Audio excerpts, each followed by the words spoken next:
Hi there, this is Andrew from LaptopReviews.com, and I have here with me today the VAIO S 13-inch on the left-hand side, and then on the right-hand side is the VAIO T. Now these are very similar laptops. They're both 13-inch screens. The VAIO T, however, is dubbed an Ultrabook by Sony, whereas the VAIO S is not. Now, as you can see here, the VAIO T is slightly thinner. It's probably around 0.2 inches slimmer there than the VAIO S. The VAIO S comes in just under an inch, whereas the VAIO T comes in around 0.7 inches thick.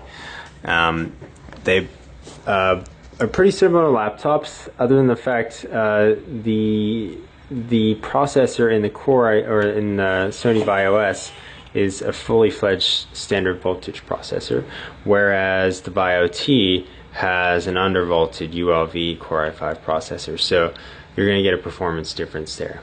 So today my goal is just to talk about these laptops a bit, and if you're looking at a Sony VAIO and are considering each of these, just to talk about some of the features and why one might fit your needs better than the other.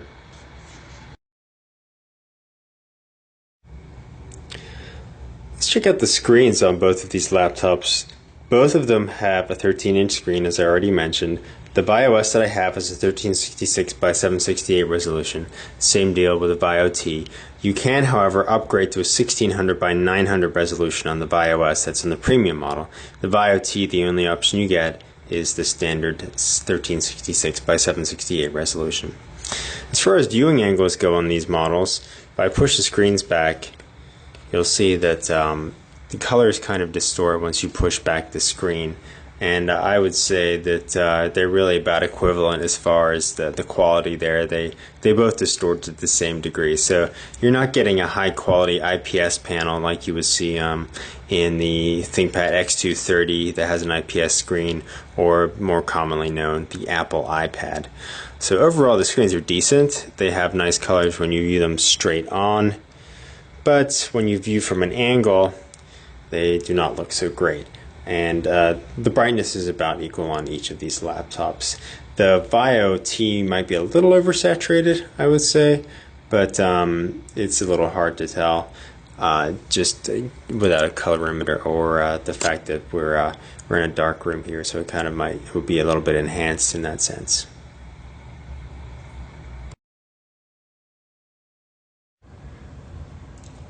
So just standing above to take a look at the keyboards here, you can see that the touchpad on the VAIO S is larger than that on the VAIO T.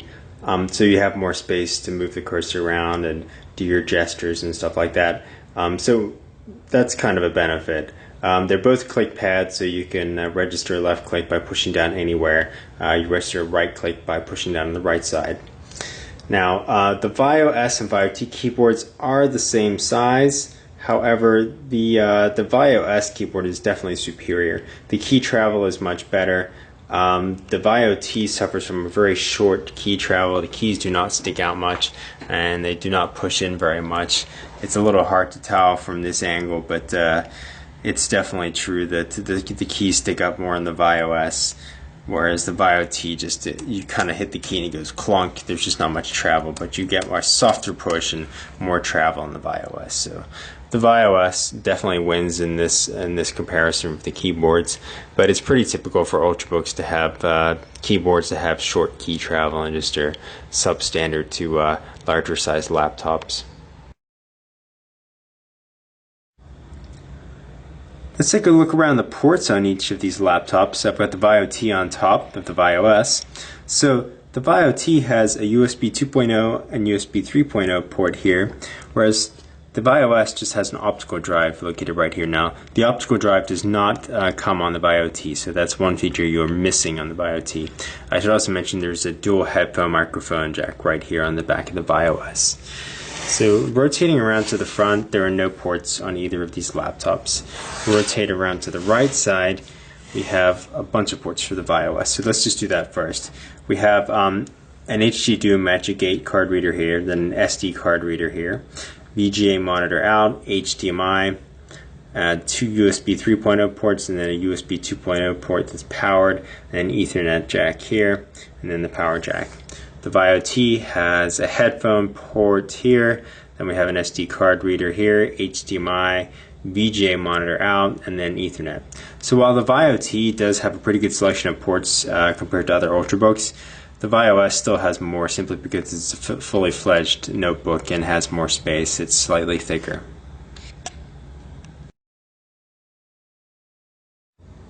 So one important feature to compare of the VAIO T and VAIO S is just the weight, since the VAIO T claims to be an Ultrabook and should therefore be lighter. So let's put the VAIO T to the scale. So according to my scales, it's 3 pounds, 6.2 ounces. So just under 3.5 pounds. Let's get the VAIO S in the picture here. Here we go.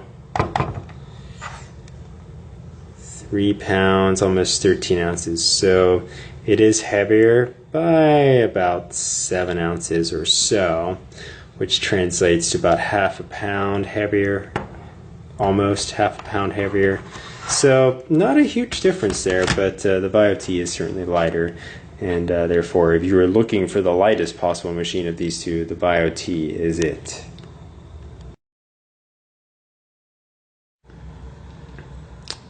Let's just look at the design a little of each of these laptops from Sony. So the VAIO S is black.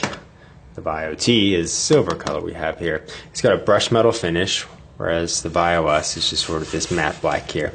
Now, they're both made of metal, but the VAIO S is made of magnesium alloy, so it's great for durability.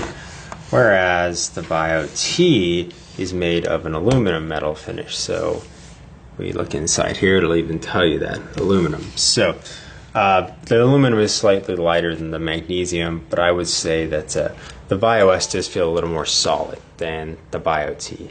Now, they're both very solid. I mean, there's no flex to either of these, and you'll see I'm trying to push it in here. There's just really no give. So I wouldn't be afraid to take either of these in my backpack and tote it around, and maybe as a travel laptop as a businessman. They're not going to break on you. They're very firmly built.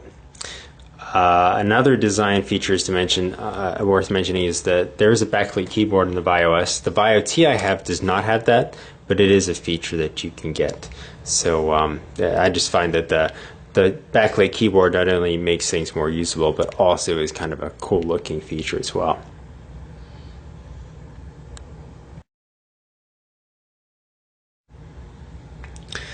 Let's just talk about the performance a little of each of these laptops. So the VAIO S comes with a fully fledged Core i5 or Core i7 processor from Intel.